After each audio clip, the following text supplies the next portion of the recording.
আসসালামু আলাইকুম। আমন্ত্রণ চ্যানেল সংবাদের সঙ্গে আছি হৃদয় হোসেন। বিস্তারিত সংবাদের শুরুতেই জানিয়ে দিচ্ছি ফ্রেশ আটা ময়দা সুজি সংবাদ শিরোনামগুলো। আগামী নির্বাচনে এনসিপি 150 আসনে বিজয়ী হতে পারে দাবি, তরুণদের বৃহত্তর জোট আসছে বলে ঘোষণা। এদেশে কর দিলেও সেবা পাওয়া যায় না অভিযোগ, তারল্য সংকট ঘোচাতে সঞ্চয়পত্র বেচা কেনায় আলাদা বাজারের সুপারিশ। দেরিতে হাসপাতালে আসায় ডেঙ্গুতে মৃত্যু বাড়ছে বললেন স্বাস্থ্যের ডিজি, শনাক্তকরণ কিট ও ওষুধের ঘাটতি নেই মন্তব্য। ডাকসু নির্বাচন নেতিবাচক ও প্রশ্নবিদ্ধ হয়েছে বলে ছাত্রদলের দাবি, ব্যালট পেপার ছাপানো নিয়ে তথ্য গোপনের অভিযোগ। জাতিসংঘ সাধারণ পরিষদের ৮০তম অধিবেশনে যোগ দিতে নিউ ইয়র্কের পথে প্রধান উপদেষ্টা, অধিবেশনে ভাষণ ২৬শে সেপ্টেম্বর। এবং সবুজে সাজাই বাংলাদেশ স্লোগানে নওগাঁয় প্রকৃতি ও জীবন ক্লাবের বৃক্ষরোপণ, পরিবেশ রক্ষার অভিযাত্রায় তরুণদের বেশি যুক্ত হওয়ার আহ্বান।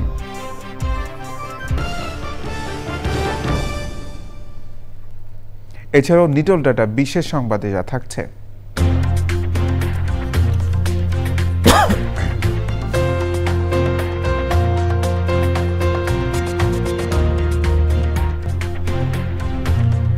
এয়ার ট্রাফিক কন্ট্রোলারের ঘুমের কারণে উড়োজাহাজের 18 মিনিট চক্কর খাওয়ার খবর।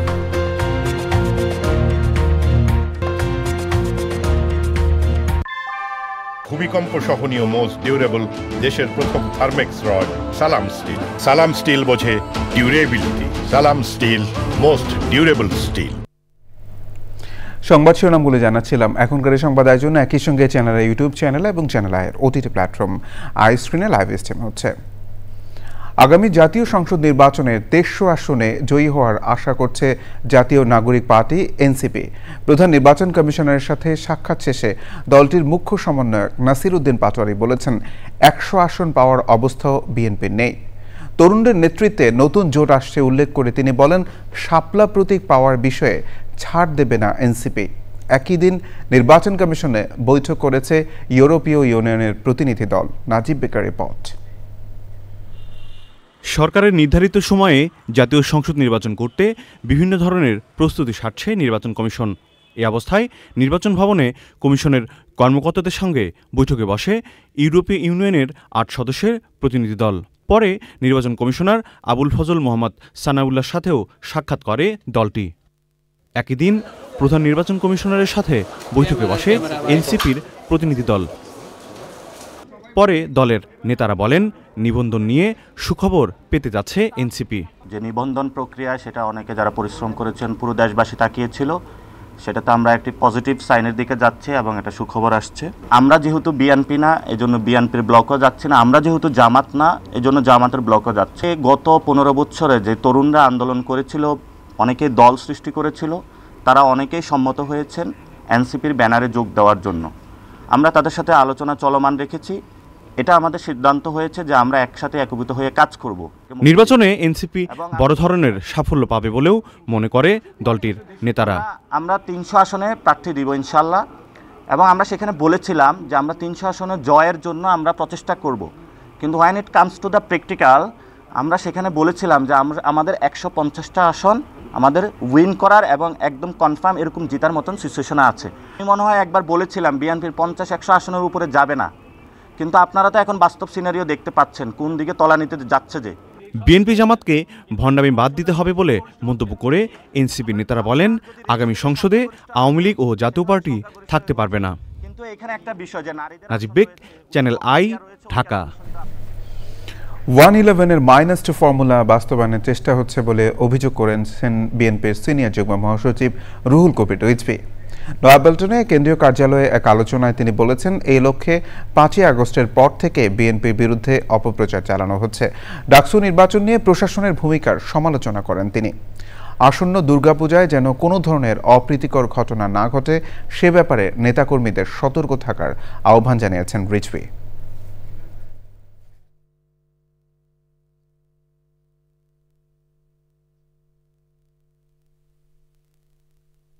ভয়ঙ্কর অপপ্রচার বিএনপির বিরুদ্ধে দেওয়া হচ্ছে 5ই আগস্টের পর থেকে।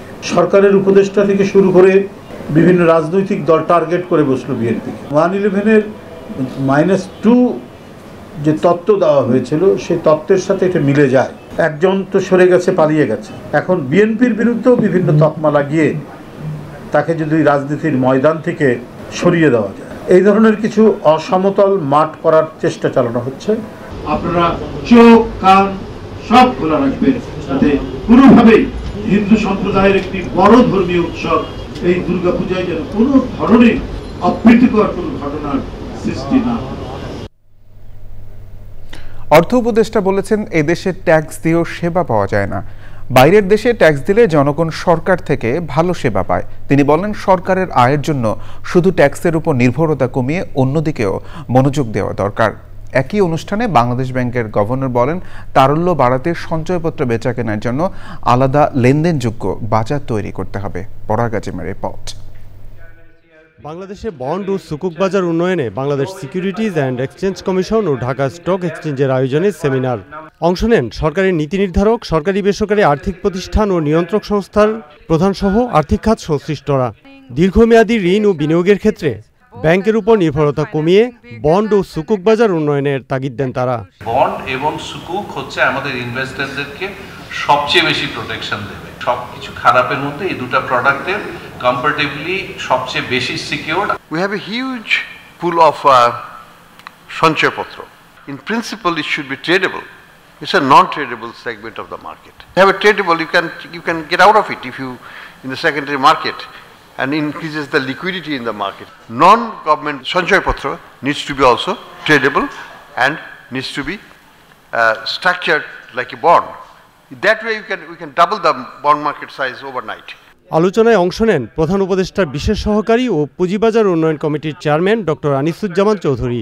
আমাদের এখন ব্যাংকের সাথে স্টক মার্কেটের মধ্যে একটা সমঝোতার জন্য একটা কমিটি হয়েছে, কাজ হচ্ছে। যে জিনিসটা আমাদের আগে যেটা ছিল সেটা হচ্ছে এই দুটো মধ্যে কোনো সমঝোতা ছিল না। অর্থ উপদেষ্টা ডক্টর সালেউদ্দিন আহমেদ বলেন, বাংলাদেশে পদ্মা সেতু, মেট্রো রেল সহ মেগা প্রকল্পগুলোকে পুঁজিবাজারে নিয়ে আসা সম্ভব। Even the existing ones can be securitized. Why not Padma Bridge? Why not Jamuna Bridge? Why not other things? They would have come forward to securitize it because they will be assured with a steady flow of income. Tax উপর নির্ভর করলে চলবে না। Tax, নন tax revenue আর tax revenue সেটা আমাদের অনেক লো। আমাদের দেশে এটা আর একটা খারাপ জিনিস, আমরা ট্যাক্স দেই কিন্তু সেবাটা পাই না। তখন লোকজন তো একটু গোসা করবেই, তাই না? ট্যাক্স দিলাম আমি পাই না। সেটা জন্য আমি প্রায় বলি ট্যাক্স অফিসারদের, এনবিআর অফিসারদের বলছি, ভাই একটু সেবা দেন, সেবা ভালো দিলে আপনার ট্যাক্স ফিটাও বেশি দেবে। আলোচকরা বলেন, সামনে পুঁজিবাজারে নিরাপদ বিনিয়োগের মাধ্যম হবে বন্ড ও সুকুক, আর সেকেন্ডারি শেয়ার বাজারেও ফিরে আসবে সুশাসন। পরাগ আজিম, চ্যানেল আই, ঢাকা। ডেঙ্গু শনাক্তের কিট ও ওষুধের ঘাটতি নেই বলে জানিয়েছেন স্বাস্থ্য অধিদপ্তরের মহাপরিচালক। এক সংবাদ সম্মেলনে তিনি দাবি করেন, জনসচেতনতার অভাব ও দেরিতে হাসপাতালে আসায় ডেঙ্গু রোগী মারা যান। তিনি বলেন, সেপ্টেম্বরে সবচেয়ে বেশি রোগী আক্রান্ত হয়েছে এবং মৃত্যুও বেশি। আক্রান্ত ও মৃত্যু বিবেচনায় ঢাকায় ডেঙ্গু রোগী বেশি। আক্তার হোসেনের রিপোর্ট। দেশের হাসপাতালগুলোতে প্রতিদিনই বাড়ছে ডেঙ্গু রোগীর সংখ্যা। স্বাস্থ্য অধিদপ্তর বলছে, ডেঙ্গু শনাক্তে কিট ও চিকিৎসা সামগ্রীর পর্যাপ্ত মজুদ ও সরবরাহ রয়েছে। এবার আক্রান্তের সংখ্যা বেশি। আক্রান্তের সংখ্যা অনুসারে মৃত্যু হার কম। মৃত্যু কখনোই আমাদের আকাঙ্ক্ষিত বিষয় না। সব হাসপাতালে ডায়াগনস্টিক কিট রয়েছে, স্যালাইন রয়েছে, এবং গত কয়েকদিন আছে আমরা আইএফআরসি থেকে 1 লক্ষ ব্যাগ স্যালাইন পেয়েছি, সেটা ডিস্ট্রিবিউট করা হচ্ছে। আমাদের ইডিসিএলকে অ্যাকচুয়ালি আমরা অগ্রিম বার্তা দিয়েছি তারা যেন রেডি থাকে এবং প্রয়োজন মতো যেন আমাদের স্যালাইন আমরা দিতে পারি। ডাক্তারদের স্বল্পতা থাকার সত্ত্বেও আমরা যেখানে সমস্যা হচ্ছে সেখানে ডাক্তার মোবিলাইজ করার চেষ্টা করছি। মহাপরিচালক জানান, এবার আক্রান্তের সংখ্যা বেশি হলেও গতবারের তুলনায় মৃত্যুহার কম। তবে যারা মারা গেছেন তাদের বেশিরভাগই হাসপাতালে এসেছেন দেরি করে। আমরা মৃত্যুগুলো অ্যানালাইসিস করে দেখেছি যে অর্ধেকের বেশি ভর্তি হওয়ার প্রথম দিনের মধ্যেই মারা যাচ্ছে এবং 2/3 মোটামুটি দ্বিতীয় দিনের মধ্যে মারা যাচ্ছে। সো মানে রুগী খারাপ অবস্থায় হাসপাতালে আসছে, একটা বিষয়। সো এইটা যদি আমরা কমাতে চাই বা প্রতিরোধ করতে চাই, তাহলে মানুষের সচেতনতার কোনো বিকল্প নাই। মশা নিধনের কাজ তো অ্যাকচুয়ালি স্বাস্থ্য বিভাগের আন্ডারে না, এটা হচ্ছে আপনার স্থানীয় সরকারের আন্ডারে, আপনি জানেন সিটি কর্পোরেশন আন্ডারে। এই পরিস্থিতি থেকে উত্তরণে সবার সচেতনতা জরুরি মন্তব্য করে তিনি বলেন, সময়মতো চিকিৎসা শুরু করা গেলে মৃত্যু অনেক কমে আসবে। Akhtar Hossain, channel I, Dhaka. শেখ হাসিনা সরকারকে সরিয়ে দিতে নীল নকশা করার দাবি নাকচ করে দিয়ে আপ বাংলাদেশের আহ্বায়ক আলী আহসান মোহাম্মদ জুনায়েদ বলেছেন, এটা ছিল ন্যায্যতার বৈধ আন্দোলন। তিনি বলেন, গত বছরের 19শে জুলাই হেলিকপ্টার থেকে পুলিশ ও র্যাব আন্দোলনকারীদের উপর গুলি করে 20 থেকে 25 জনকে হত্যা করতে দেখেছেন তিনি। মাজিউর রহমানের রিপোর্ট। জুলাই গণ অভ্যুত্থানে মানবতাবিরোধী অপরাধের মামলায় শেখ হাসিনা সহ 3 জনের বিরুদ্ধে আপ বাংলাদেশের আহ্বায়ক আলী আহসান মোহাম্মদ জুনায়েদ সাক্ষ্য দেওয়ার পর তাকে জেরা করেন স্টেট ডিফেন্স আইনজীবী। এ সময় বিগত সরকারকে বৈধ দাবি করে তাদের সরিয়ে দেওয়ার জন্য দায়ী করলে এর জবাব দেন জুনায়েদ। এই যে আন্দোলনটা তারা করেছিলেন, সে আন্দোলনটা ছিল অবৈধ এবং বৈধ সরকারকে উৎখাতের জন্য। সেই প্রসঙ্গেই আমি তাকে, একটা মেটিকুলাস ডিজাইন ছিল, মেটিকুলাস ডিজাইনেরই অংশ হিসাবে এই আন্দোলনটা হয়েছে। এটা কোনো মেটিকুলাস ডিজাইন ছিল না, এটা ছিল একটা ন্যায়সঙ্গত দাবির আন্দোলন এবং সেই আন্দোলনে আমরা দেখেছি কিভাবে করে আন্দোলনকে দমানোর চেষ্টা করা হয়েছে। 19শে জুলাই আন্দোলনে যাত্রাবাড়িতে গুলির ঘটনা নিয়ে কথা বলেন শেখ হাসিনার আইনজীবী ও সাক্ষী। 19শে জুলাই যাত্রাবাড়িতে চিটাং রোডের স্পটে আমাদের উপর সরাসরি হেলিকপ্টার থেকে পুলিশ, র্যাব, বিজিবির গাড়ি থেকে সরাসরি গুলি করা হয়েছে। সেখানে অন দ্য স্পটে আমি নিজের চোখে 20 থেকে 25 জনকে পড়ে যেতে দেখেছি। আর টার্গেট করে গুলি করেছি এই জন্য, যেহেতু এটা একটু ষড়যন্ত্র, সেই জন্য আমি মনে করি এবং আমার ক্লায়েন্ট মনে করে যে এই গুলিগুলি তার নির্দেশে, আমার শেখ হাসিনা, আমার যে আসামি শেখ হাসিনা স্বরাষ্ট্রমন্ত্রী, তাদের নির্দেশে হয় নাই। এটা তারা নিজেরাই যে কোনোভাবে হোক তৈরিকৃত একটি গুলির অংশ। এ মামলায় আরও সাক্ষ্য দেন শহীদ সৈকতের বোন সাবিনা আফরোজ সেবন্তী। মঙ্গলবার পরবর্তী সাক্ষ্য গ্রহণের দিন ঠিক করেছেন tribunal. Mazhur Haque Manna, channel I, Dhaka. DUCSU নির্বাচনে ছাত্রদল সমর্থিত ভিপি প্রার্থী আবিদুল ইসলাম খান বলেছেন, ডাকসু ও হল সংসদ নির্বাচন 2025 ইতিহাসের পাতায় একটি নেতিবাচক ও প্রশ্নবিদ্ধ নির্বাচন হিসেবে থাকবে। সংবাদ সম্মেলনে তিনি আরও বলেন, নির্বাচনের পর ঢাকা বিশ্ববিদ্যালয় প্রশাসনের কাছে অনিয়মের অভিযোগ জানালেও তারা সেগুলো আমলে না নিয়ে ভোটকে প্রশ্নবিদ্ধ করেছে। লায়লা নওশিনের রিপোর্ট। ডাকসু নির্বাচনের পর সামাজিক যোগাযোগ মাধ্যমে প্রতিক্রিয়া জানালেও প্রায় 2 সপ্তাহ পর আনুষ্ঠানিক প্রতিক্রিয়া জানাতে গণমাধ্যমের সামনে এলেন ছাত্রদল সমর্থিত আবিদ হামিম মায়ের পরিষদ। ভোটাধিকার প্রয়োগের উৎসবটি মধুর ক্যান্টিনে সংবাদ সম্মেলনে আবিদ জানান, নির্বাচন নিয়ে করা অভিযোগগুলো বিশ্ববিদ্যালয় প্রশাসন আমলে না নেওয়ায় সংবাদ মাধ্যমের দ্বারস্থ তারা। নিয়ম ও অসঙ্গতি সমূহের বিষয়ে বারবার সংশ্লিষ্ট কর্তৃপক্ষকে অবগত করে সমাধানের অনুরোধ করলেও তারা কোনো কার্যকর পদক্ষেপ নেননি, বরং ইচ্ছাকৃতভাবে কালক্ষেপণ করে চলেছেন, যার ফলে ডাকসু হল সংসদ নির্বাচন 2025 ইতিহাসের পাতায় একটি নেতিবাচক প্রশ্নবিদ্ধ নির্বাচন হিসেবে ঠাঁই পাবার দিকে এগিয়ে যাচ্ছে। ভোটদানের হারে অসামঞ্জস্যতা, ব্যালট পেপারের প্রকৃত সংখ্যা না জানানো, বল পয়েন্ট দিয়ে ভোট দেওয়া সহ নানা অভিযোগ তুলে ধরেন আবিদ। একটি নির্দিষ্ট সময়ের পরের ভোটগুলোতে বল পেন ব্যবহার করে পরিকল্পিতভাবে ভোট নষ্ট করার হীন চেষ্টা ছিল কিনা তা নিয়ে অধিকাংশ প্রার্থীর মনে শঙ্কা তৈরি হয়েছে। আমরা কিন্তু পূর্বের রাজনৈতিক সংস্কৃতি থেকে বেরিয়ে এসে ধৈর্যের পরিচয় দিয়েছি। ডাকসু নির্বাচন নিয়ে বিভিন্ন প্যানেলের প্রার্থীদের অভিযোগ আমলে নিয়ে সুষ্ঠু তদন্তের দাবি জানিয়েছে ছাত্রদল সমর্থিত panel. Laila Nowshin, channel I, Dhaka. জাতিসংঘ সাধারণ পরিষদের 80তম অধিবেশনে যোগ দিতে যুক্তরাষ্ট্রের নিউ ইয়র্কের পথে প্রধান উপদেষ্টা অধ্যাপক মোহাম্মদ ইউনুস। প্রধান উপদেষ্টা ও তাঁর সফর সঙ্গীদের বহনকারী এমিরেটস এয়ারলাইন্সের একটি বাণিজ্যিক ফ্লাইট রোববার রাত 1:40 হযরত শাহজালাল আন্তর্জাতিক বিমানবন্দর থেকে যাত্রা শুরু করে। সফরসূচি অনুযায়ী অধ্যাপক ইউনূস 26 সেপ্টেম্বর সাধারণ পরিষদের অধিবেশনে ভাষণ দেবেন। এছাড়া তিনি একাধিক উচ্চ পর্যায়ের বৈঠকে অংশ নেবেন। ভাষণে তিনি বিগত 1 বছরে অন্তর্বর্তীকালীন সরকারের সংস্কারমূলক উদ্যোগ ও জুলাই গণঅভ্যুত্থানের প্রত্যাশার কথা তুলে ধরবেন। 2 অক্টোবর প্রধান উপদেষ্টার দেশে ফেরার কথা রয়েছে।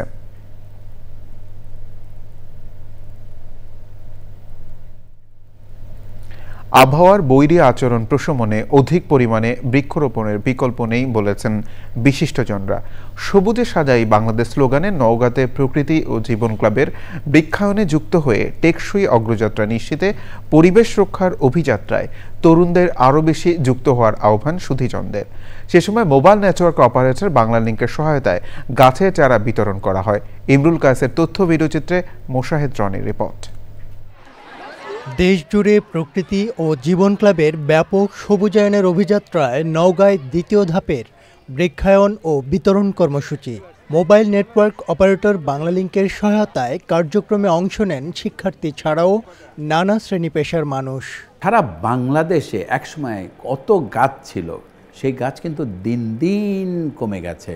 এই যে গাছ, এই গাছের কিন্তু জীবন আছে এবং সেই জীবনকে যদি বাঁচিয়ে রাখতে হয় গাছের পরিচর্যা করতে হবে, গাছকে সুস্থভাবে বড় করতে হবে।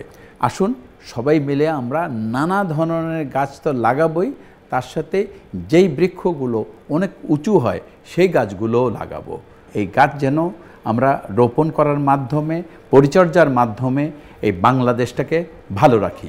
জেলার আত্রাইতে বিশ্বকবি রবীন্দ্রনাথ ঠাকুরের স্মৃতি বিজড়িত পতিশর কাচারিবাড়ি সংলগ্ন রবীন্দ্রনাথ ইনস্টিটিউশন চত্বর মেতে ওঠে সবুজ বন্দনায়। এই গাছটি আমাদের অনেক উপকার আসে। প্রথমত আমি বলতে চাই এটি হলো আমাদের অক্সিজেন। অক্সিজেন না থাকলে আমরা বাঁচতে পারবো না। গাছ আমাদের ফল দেয়, গাছ আমাদের বিভিন্ন নিত্যকার্যে ব্যবহার হয় একটা জিনিস। প্রকৃতি ও জীবন ক্লাব, এই গাছটা আমরা বাসায় নিয়ে গিয়ে লাগাবো। জীবন বাঁচাতে এবং অর্থনৈতিক ভিত্তি গড়তে গাছের গুরুত্ব তুলে ধরেন বিশিষ্টজনরা। আমি চ্যানেলের প্রকৃতি ও জীবনকে ধন্যবাদ জানাচ্ছি এই কারণে যে এত বড় একটা মহৎ গুণ, একটা উপকারী কাজে আপনারা যে উদ্যোগ নিয়েছেন। এবারে আমরা উদ্যোগ নিয়েছি যে প্রত্যেকটা উপজেলায় 5 কিলোমিটারে আমরা টার্গেট নিয়েছি যে 5 কিলোমিটার করে আমরা বৃক্ষ রোপণ করব এবং এটা সংরক্ষণের ব্যবস্থা করব। বাস্তুতন্ত্র পুনরুদ্ধার ও নিরাপদ ভবিষ্যৎ বিনির্মাণে বৃক্ষায়ন অব্যাহত রাখার প্রত্যয় প্রকৃতি ও জীবন ক্লাবে। Moshahid Roni, channel I. সংবাদের এই পর্যায়ে বিরতি নিচ্ছে, আর বিরতির পর জানিয়ে ফিরছি। বিরতির পর আবার আমন্ত্রণ চ্যানেল আই সংবাদে। অতি ভারী বৃষ্টিতে হাঁটু পানি জমেছে ফেনী শহরের বেশিরভাগ সড়কে। গত 24 ঘন্টায় 117 মিলিমিটার বৃষ্টি রেকর্ড করেছে ফেনীর আবহাওয়া অধিদপ্তর। এতে দুর্ভোগে পড়েছেন স্থানীয় বাসিন্দা, শিক্ষার্থী ও পথচারীরা। জলাবদ্ধতা নিরসনে কাজ করছে স্থানীয় প্রশাসন। সংবাদদাতার তথ্য বিরোচিতে সৈয়দ মাদিহ অদিতের রিপোর্ট। বর্ষার শেষ সময়ে দেশজুড়ে মাঝে মধ্যেই ঝরছে অঝোর ধারায় বৃষ্টি। রাজধানী সহ দেশের বিভিন্ন স্থানে সড়কে জমে যায় পানি। সোমবারের ভারী বৃষ্টির পানিতে সয়লাব হয় ফেনী শহর। এতে দুর্ভোগে পড়েন শহরবাসী। শহরের ডাক্তারপাড়া, শহীদুল্লাহ কায়সার সড়ক, পুরাতন রেজিস্ট্রি ভবন সহ বিভিন্ন এলাকায় জলাবদ্ধতার সৃষ্টি হয়। খাল ও ডোবা দখল হওয়ায় সহজে নামে না পানি, বলছেন স্থানীয়রা। 10 মিনিট বৃষ্টি হলে এটার ভিতরে একবারে হাঁটু সমান পানি চলে আসে। হাঁটু পর্যন্ত পানি, চলাফেরা করতে অনেক অসুবিধা। পরীক্ষাতে আমাদের অনেক কষ্ট হয়েছে যাওয়ার টাইমে, তা সেটা আমি রিক্সা করে যাচ্ছি। ওখানে রাস্তাগুলোতেও অনেক পানি, ঘুরে ঘুরে আসছে। পানি নামার যে জায়গাটা আছে ওটা স্পেসিফিক জায়গাটা কম কারণে পানি এভাবে অল্প বৃষ্টিতে পানি উঠে যায়। জলাবদ্ধতা দূর করতে পৌরসভার কর্মীরা নিয়োজিত রয়েছেন। যে অবকাঠামোর যে দুর্বলতা আছে এবং প্রাকৃতিক দুর্যোগ, অতিবৃষ্টি, জলাবদ্ধতা, বিভিন্ন কারণে যে সড়কের যে বর্তমানে একটু বেহাল দশা, সেটি খুব দ্রুততম সময়ের মধ্যেই পৌরসভা কাটিয়ে উঠবে। সড়কগুলো দ্রুত চলাচলের উপযোগী করে তোলার আহ্বান জানিয়েছেন স্থানীয়রা। সৈয়দ মাদিহ অদিত, প্রকৃতি ও জীবন ডেস্ক, চ্যানেল আই। ফিলিস্তিনকে স্বাধীন রাষ্ট্র হিসেবে যুক্তরাজ্য, কানাডা ও অস্ট্রেলিয়া স্বীকৃতি দেওয়ার পর এবার আনুষ্ঠানিক স্বীকৃতি দিয়েছে পর্তুগাল। শিগগিরই ফিলিস্তিনকে স্বীকৃতি দিতে যাচ্ছে আরেক প্রভাবশালী দেশ ফ্রান্স। এর মধ্য দিয়ে জাতিসংঘের 193টি সদস্য দেশের প্রায় 75%রই স্বীকৃতি পাওয়ার পথে ফিলিস্তিন। আর নিরাপত্তা পরিষদের 5 স্থায়ী সদস্য দেশের 4টিরই স্বীকৃতি পেতে যাচ্ছে তারা। তবে রাষ্ট্রীয় স্বীকৃতি দেওয়ার পরও কতটা লাভবান হবে ফিলিস্তিন, এই প্রশ্ন বিশ্ববাসী। সুদীপ্তা মাহমুদের রিপোর্ট।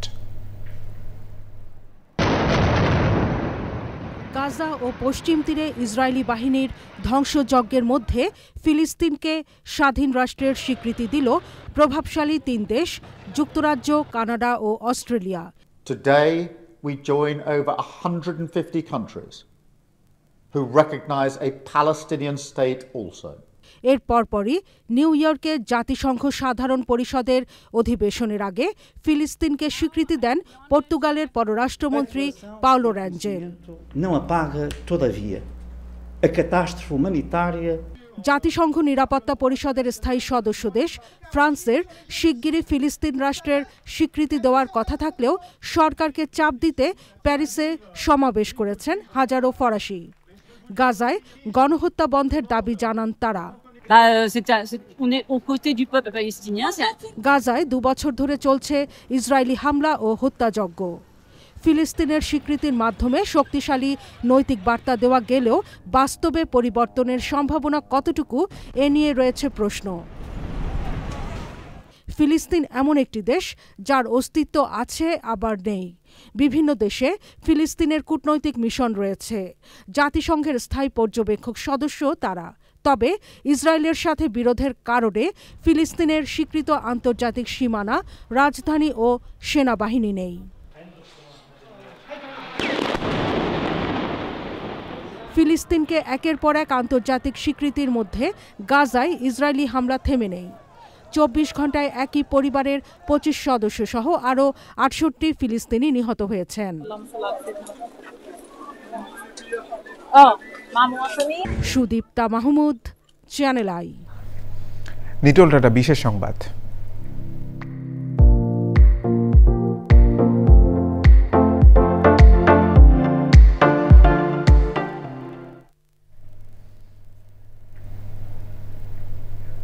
নেপোলিয়ন বোনাপার্ট বিমানবন্দরের এয়ার ট্রাফিক কন্ট্রোলার ঘুমিয়ে পড়ায় 18 মিনিট আকাশে চক্কর খেল ফ্রান্সের একটি যাত্রীবাহী উড়োজাহাজ।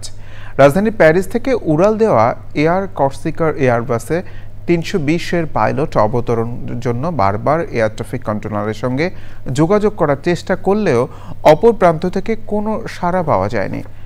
বিমানবন্দরের একমাত্র এয়ার ট্রাফিক কন্ট্রোলারের ঘুম ভাঙাতে শেষমেশ অগ্নি নির্বাপন বাহিনী ও পুলিশ ডাকতে হয়েছে।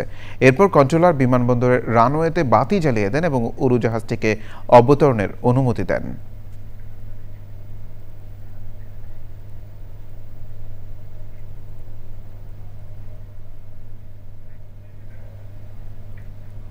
কৃষি সংবাদ।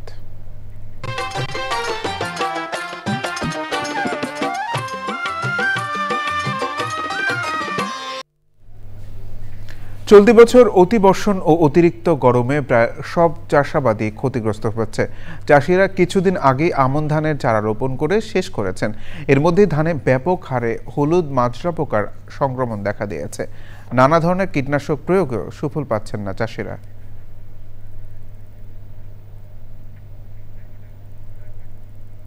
প্রকৃতি সংবাদ।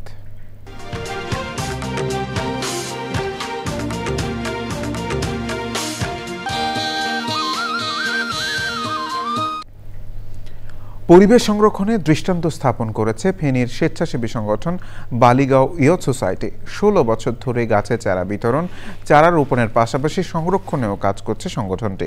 পরিবেশ বান্ধব নানা কার্যক্রমে অর্জন করেছে বৃক্ষপ্রেমী সংগঠনের খ্যাতি। পূবালী ব্যাংক বাণিজ্য সংবাদ।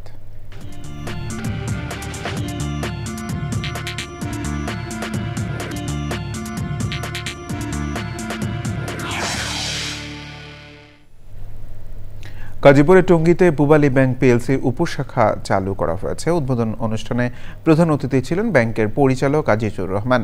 ব্যাংকের গাজীপুর অঞ্চলের অঞ্চল প্রধান উপ মহাব্যবস্থাপক মোহাম্মদ আরিফুর রহমানের সভাপতিত্বে অনুষ্ঠানে অংশ নেন ব্যাংকের ব্যবস্থাপনা পরিচালক ও প্রধান নির্বাহী মোহাম্মদ আলী। পরে পূবালী ব্যাংকের উপশাখা প্রাঙ্গণে সিআরএম বুথের উদ্বোধন করা হয়। বক্তারা বলেন, টঙ্গীতে এই উপশাখার মাধ্যমে পূবালী ব্যাংক ব্যবসায়ী, শিল্পোদ্যোক্তা এবং সাধারণ গ্রাহকদের আরও নির্ভরযোগ্য ব্যাংকিং সেবা দিতে পারবে। সংবাদে আবারও বিরতি নিচ্ছে, আর বিরতির পর জানিয়ে ফিরছে। বিরতির পর আবার আমন্ত্রণ চ্যানেল আই সংবাদে। ডিটল টাটা বিশেষ সংবাদ।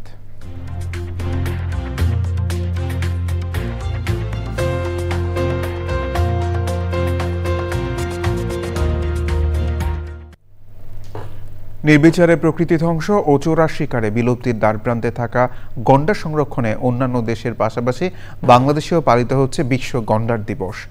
সবশেষ টিকে থাকা 5 প্রজাতির গন্ডার সংরক্ষণ ও শিকার রোধে জনসচেতনতা তৈরি এই দিবস পালনের মূল উদ্দেশ্য। দিবসটি উপলক্ষে বিভিন্ন দেশের সাংস্কৃতিক অনুষ্ঠান, সেমিনার, আলোচনা, চিত্র প্রদর্শনী, বিতর্ক, প্রতিযোগিতা ও স্বল্পদৈর্ঘ্য চলচ্চিত্র প্রদর্শনীর আয়োজন করা হয়। পাশাপাশি সামাজিক যোগাযোগ মাধ্যমেও গন্ডার সংরক্ষণে সচেতনতা তৈরিতে নেওয়া হয় নানা উদ্যোগ। দিবসটির মূল বার্তা হল গন্ডার বাঁচান, প্রকৃতি বাঁচান। খেলার খবর।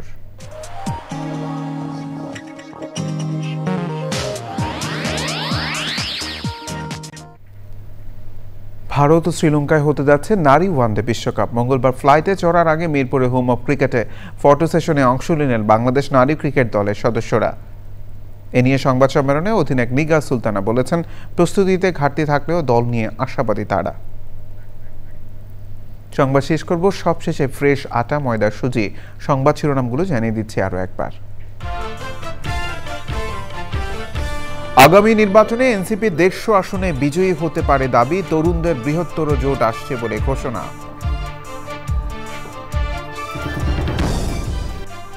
এদেশে কর দিলেও সেবা পাওয়া যায় না অভিযোগ, তারল্য সংকট ঘোচাতে সঞ্চয়পত্র বেচাকেনায় আলাদা বাজারের সুপারিশ।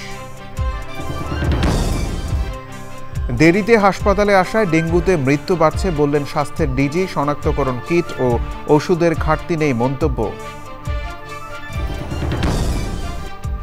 ডাকসু নির্বাচন নেতিবাচক ও প্রশ্নবিদ্ধ হয়েছে বলে ছাত্রদলের দাবি, ব্যালট পেপার ছাপানো নিয়ে তথ্য গোপনের অভিযোগ।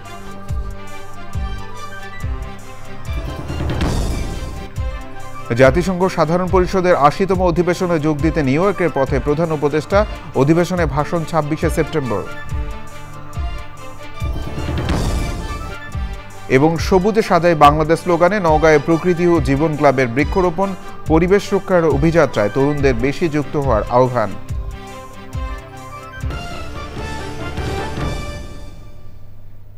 এই ছিল সংবাদ আয়োজন। ধন্যবাদ সবাইকে।